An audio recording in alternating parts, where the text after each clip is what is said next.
Welcome to the second episode of Foulkes and Sons, where today we'll be looking at, I think on the whole, the Robusto Vitola, so the cigars that come into that category. But also what we have here is an Epicure No.2, which obviously is one of the most famous Robustos available from Cuba, with an EMS stamp of 2007.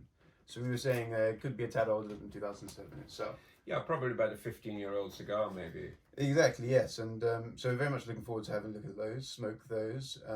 For us, it's very much still the morning, so a lighter cigar is... Yes, you're quite right. It is only, after all, yes, 2:45 in the afternoon, yeah. Technically speaking. So, yes, yeah. Still early in the day for those of us who like the day to be wet-aired before we get up and enter it. Exactly, yes, exactly. But yeah, so... well, I suppose let's first go over a bit about the Robusto size itself. So it's a 50 ring gauge. It's 124 millimeters in length, if you want to be very precise about it. It's, as my father will say in a second, used to be considered a very large cigar, but today things are getting incredibly wide. I would say they're getting out of hand, personally. Especially on the non-Cuban side of things. We had in Davidoff the 70 ring gauge, what was it called? Goliath, I think it was called. And there's one called the Gurkha Dagger or something. The Gurkha Dagger. The Assassin's Dagger or something. Yeah, and El Septimo, the Costa Rican blend, are making very wide, 60, high 60, 70 ring gauge cigars as well. Well, these at 50, they can look almost quite puny by comparison, but I'll have that one. You take one of those two, and let's see what. I mean, what I like about the Hoyo is it is the favourite cigar of Sir Terence Conran, the greatest living cigar smoker in what remains of the British Empire. And as an individual, he's probably done more for cigar smoking than any Englishman since Churchill, I'd have thought. And they really should name a cigar after him. The Conran would be great. And I think if there were a cigar that would take that title, it may well be this. I used to love seeing them in cabinets of 50, unbanded, and there's nothing to beat when you slide the lid back of a sliding lid box and open the tissue paper to see that almost beautiful kind of honey-coloured glow of a bundle of 50 or 25 cigars. Drawing all right? Yeah. I don't know if I've cut a little too little off the top, but it's left a nice shoulder, so we'll see how it goes. You know. Do you want to use my... Oh, your matches, very good. What about the conditions? Are they going to be... They're climatic conditions. Yeah, the window's ever so slightly ajar. I'll light mine up with the firebox.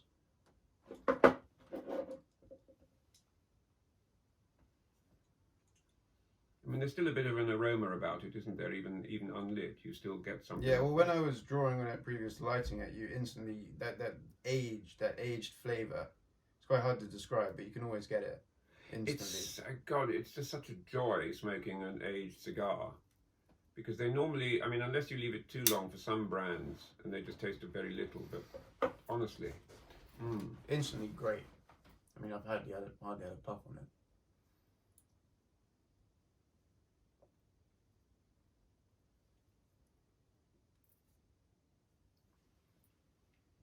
A brilliant cigar. Mm-hmm. Great. What's interesting about the Robusto is that I think these were invented you'll correct me, I'm sure if I'm wrong, but these came into being in the 60s, I think?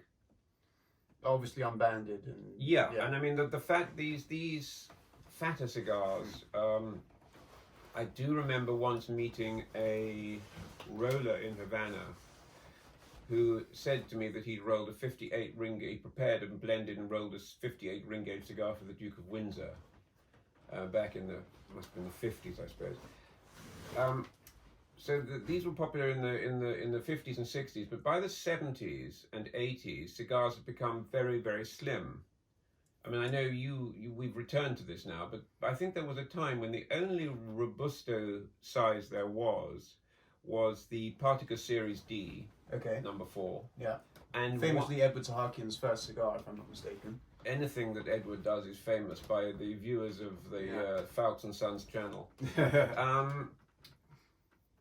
5,000 were made in 1 year. That's all, for the whole world. Mm. And then in 1989, the Cubans gave us the gift that we now know as the Cohiba Robusto. Of course.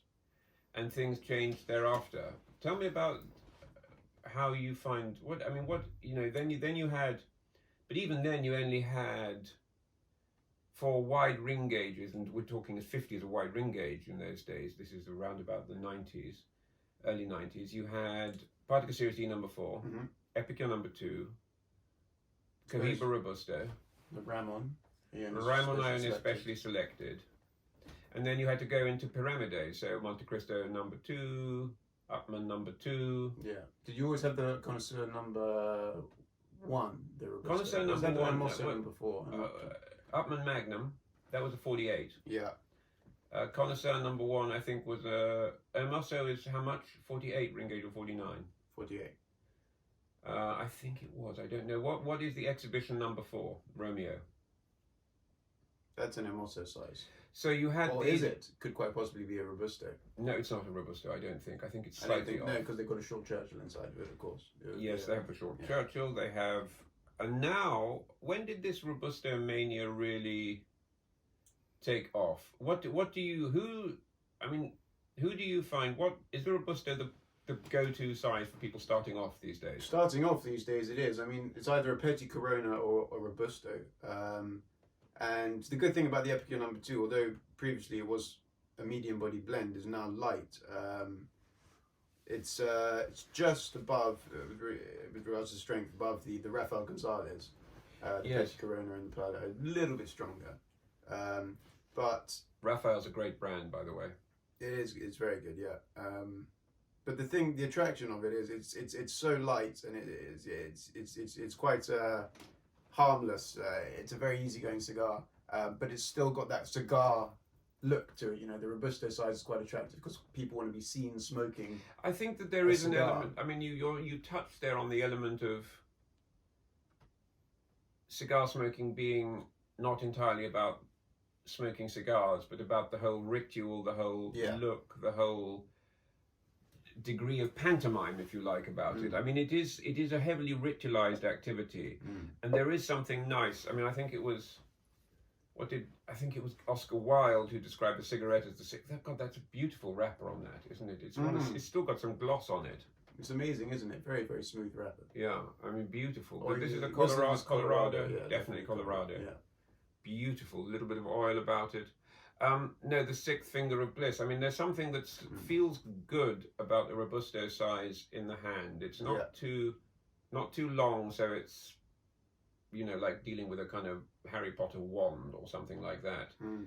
And it's not too fat that it feels like you're holding a small telegraph pole or something like that. Yeah, but it's a just, robust. It just fits. And I remember when they had the bundles of 50, they used to have the notch in it. For the ones that had been on the outside bound by the ribbon, they had to have a notch that would sit beautifully across the index and the middle finger. And I used to love that. It's that tactility. So it's not really all about the cigar. It's almost the anticipation of pleasure that makes it so pleasurable. It's thinking about how it's going to taste. Yes. The relaxation it's going to bring you. So tell me about the Hoyo de Monterrey brand a little bit. Well, admittedly, the date of birth of the brand has left my mind momentarily, and of course will come back to me very, very soon when we're talking about something else. It'll come back to you after we finish this broadcast, dear Exactly, yes. Once I've looked on the internet and found out. Yes, once you've looked on the internet and canvassed the various opinions. Yeah. But in the meantime. But in the meantime, like we were saying earlier, it was considered a medium-bodied blend. You'll probably be able to tell me the reason as to why they not dialed it down a bit, but didn't make it so intense. I don't know. I mean, I remember this being definitely a cigar for the experienced cigar smoker. Yeah, and it's so funny because it's completely different. And now, I mean, anyone can enjoy it. That's the good thing. That's the great thing about it, that anybody can enjoy a good, properly kept Hoyo de Monterrey Epicure No. 2. It's got approachability. It's got development of flavor. Yes, you don't want to have it after having had a 27-course banquet, perhaps, with strongly seasoned foods. But for us, as we just sort of come from our day beds via the breakfast room. Yeah, the breakfast room. Via the breakfast room. It's a perfect sort of way to sort of start the day, really, isn't it? Yeah, I think it's great. I mean, I've never really started the day with such a large cigar, but it's so light and smooth and you know, forgiving, that you can very easily start your day with this size, with this blend. What are you getting now? I've got a little bit of that kind of grassy quality to it, but I'm getting now something a little more developed. Something a little more like cinnamon. Do I mean cinnamon or do I mean nutmeg or something like that? The cinnamon's interesting because as soon as you mentioned that, I noticed. You know what I'm talking about? Yeah, which usually tends to be the case. But it's a lot less. I had a young Hoyo, same size Epicure No.2 recently. Well, young, you know, 2017, something like that. And there's a lot more spice to it that I noticed, and it wasn't quite as harmonious as this one is, which really shows you the age plays quite a big role. Age. I mean, in the enjoyment of a cigar. Age really does change things, and I mean, I think the reason that many people in the new world now blend these stronger cigars is often because some of the Havanas have been released on the market too young, and you've got that ammoniac kick and that kind of tumult of flavors that people associate with a good cigar because it's a cigar from Havana that they paid quite a lot of money for. It just happens to have been a little too young. Yeah. That is what a generation of smokers, I think a little older than you, have probably, people in their 30s, would you say? Doing what? Sorry. More into these kind of slightly sort of headbanger. Oh, for sure. And the American people love it because they've been so used to kind of Padron, Opus X, all these, my father, all these full-bodied Nicaraguan and Dominican blends. So when they come to a Cuban, it's happened on occasion where I've offered a gentleman from America, it's the strongest Cuban blend there is, which is supposedly a Bolivar. I found the 2014 Super Corona, quite a powerful cigar, but also just the Robusto, the Royal Corona, and it's been far too mild for them. That's extraordinary. Yeah. Could you just show your ash to the camera before it falls off? Because yeah, let's see if we can get in there. It's a beautiful white ash. Well, not white, but not beautiful and white, but it's kind of pleasantly even grey. Not flaky though, which is nice. It's quite dense. I mean, the burn isn't completely even. However, that could be partly due to the window.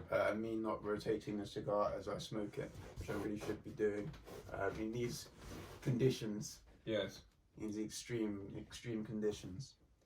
But no, it's delicious cigar, smoking very well. I'm thoroughly enjoying it. But nowadays, obviously, we were talking about the bigger ring gauges, and what's interesting is the non-Cuban cigars. They don't have to be puros, so they don't have to be purely from one origin. The tobacco doesn't have to be purely from a single country, so they can use all these different, Dominican, Nicaraguan, Costa Rican tobacco all in one cigar and draw upon a lot of different flavors. But I think that also sometimes adds to the power and the strength that you find with these. Well, I think it's easier. I mean, I think our American friends do tend to always take things a little to extremes. I mean, you remember the muscle cars from the 1960s? Yeah. And giant truck racing and so forth. If they want to make something very powerful, they know how to do that. So they would regard 70. You told me even 80 ring gauge points now. Even 80, yeah. I mean, this is 50, and this I regard as very pleasant. 80 would be like that or something. I mean, it's ridiculous. I mean, for me, but obviously, if you're, I like my powerful, masculine, 30 ring gauge sort of American fellow enjoying some sort of macho powerfulness.